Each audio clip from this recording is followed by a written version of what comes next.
Hammaga salom, sizlar bilan Doston Comeback. Bugungi videomizda sizlar bilan va nihoyat PUBG Mobile keyingi A13 Royal Pass'ini birinchi RP'dan 100 RP'gacha bo'lgan barcha savollarni o'sha o'yindagi RP lineykasida birgalikda ko'rib baho beramiz. Plus Royal Pass'da to'liq skilllarni mana shu videomizda ko'rib olamiz. Videoni ko'rishdan oldin kanalimizga obuna bo'lib, videoga like bosishni unutmang. Biz videomizni boshlaymiz. Bo'lmasam videomiz boshlandi. Videoni boshida A13 Royal Pass qachon kelish haqida ma'lumotga ega bo'lamiz. A13 Royal Pass'imiz 11 may kuni ertalab soat 7:00 da boshladi. Shu paytda Royal Pass sotib olib, Royal Pass skillarni ko'rib, Royal Pass missiyalarini bajarishdi. Boshlashlaring mumkin bo'ladi. Endi esa Royal Pass skillariga o'tamiz. Bo'lmasa mana ko'rishlaring mumkin. A13 Royal Pass qatori birinchi RP'sda mana shunaqa legendarniy kostyum va bosh kiyim bo'ladi. Kostyumni ko'rinishi pojarniy kostyumiga sal pal o'xshab keladi. Biz buni personajda normalniy va ishtoni katta, tepa qismi kichkina. Bosh kiyimini o'lbiraga, qizbiraga alohida qilishdi, lekin kostyumni o'zi faqat qizlar bor. Keyin esa 10 RP'da Hanjar uchun legendarniy va skinni polga kiritamiz. Keyin esa 15 RP People Royal Pass qatorida epitskiy emotsiya bo'lar ekan. Imommas Charlie ajoyib raqsga tushirgan, People emotsiya tushunmamcha juda ham zo'r. Keyin esa legendarniy samolyot.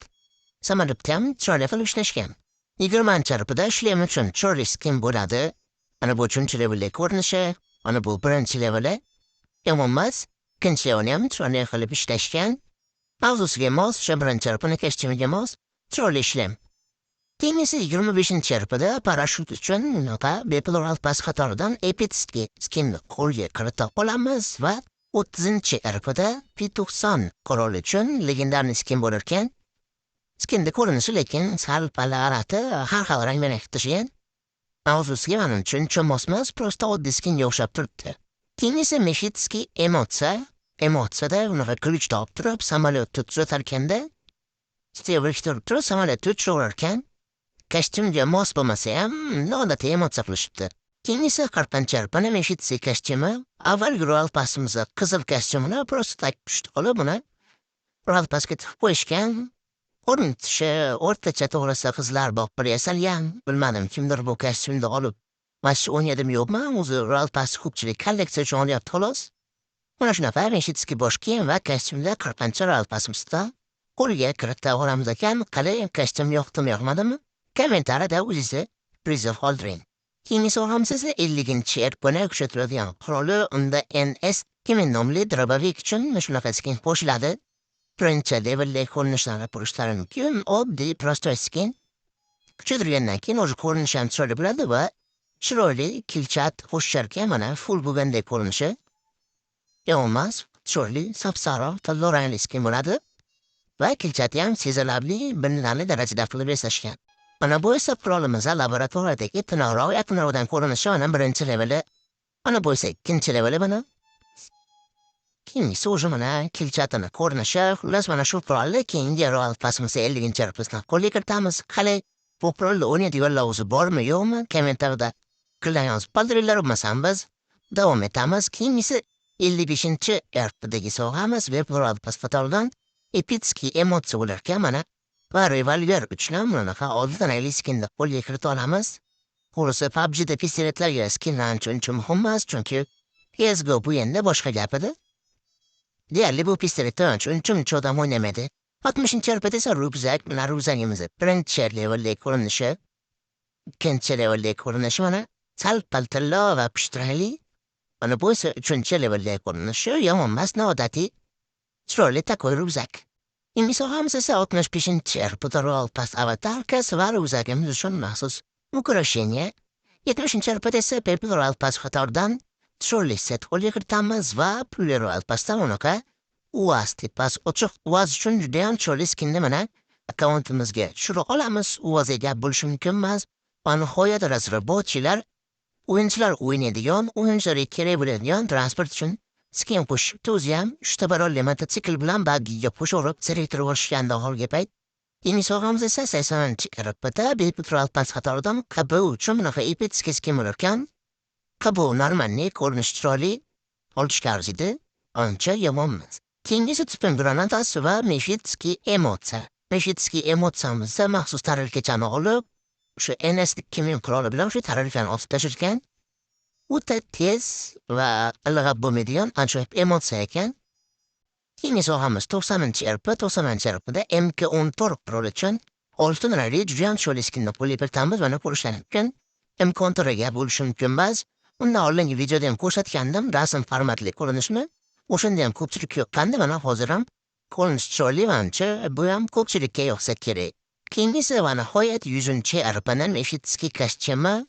O'g'il bolaga ham, qiz bolaga ham mos tushadigan universalniy kostyum qilishdi, sochlari oq, ochkisi bor. O'sha maxsus joylarda ranglar o'zgaradi. MK14 bilan ko'rinishi yonmas, chiroyli, harmoniya qilib ishlangan. Mana bu esa emotsiya bilan ko'rinishi, mana judayam tez emotsiya. Ko'rishlar mumkin. Tezda o'sha taralkiladi, dробовик bilan sindirib tashirgan. Mana bu esa kostyumimizni rangini o'zgartiradigan joyi, ochkisi, kurtkasi va o'sha binafsha joylarni hamma joyini xohlagan rangingizga o'zgartira olasiz. Ana bu skinlar esa Aon Natural Pass'ta obmen bo'limidagi yashikda qaytadigan skinlar. Endi esa Aon Natural Pass'imizni bonus pass haqida gaplashib o'tamiz. Chap tomonda mana bonus passimizni Miradosi, kostyumi va o'sha Honey Badger'ni ko'rishimiz mumkin. Mana shu bonus passimizni bonus hisoblanadi.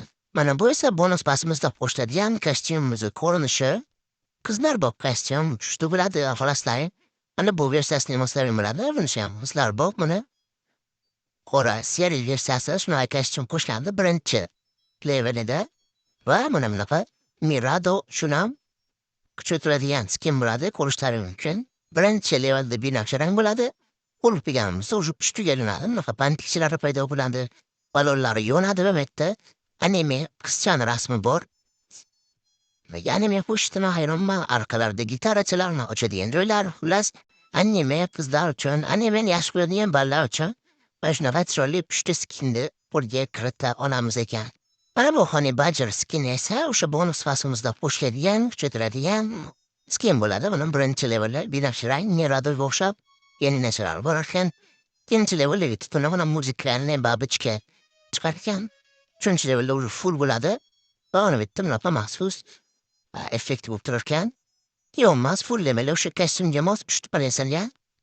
Honey Badger'ga skinimiz olib qo'ysiz bo'laveradi. Mana bu kilchati ham zo'r buni. Muzikalni ajoyib narsa bo'lar ekan, fonida romantik ham qimillab turar ekan. Kinchetlari zo'r ishlashyapti va dushmanga tezda chiqadigan unaqa pushti effekti ham bo'lar ekan. Xullas buni shunaqa Honey Badger skinini keyingi Royal Pass'imizni bonus passdan qo'lga kirita olamiz ekan. Qani Honey Badger skinisi yoqdimi-yoqmadimi? Kommentariyada o'zingiz fikringizni qoldiring.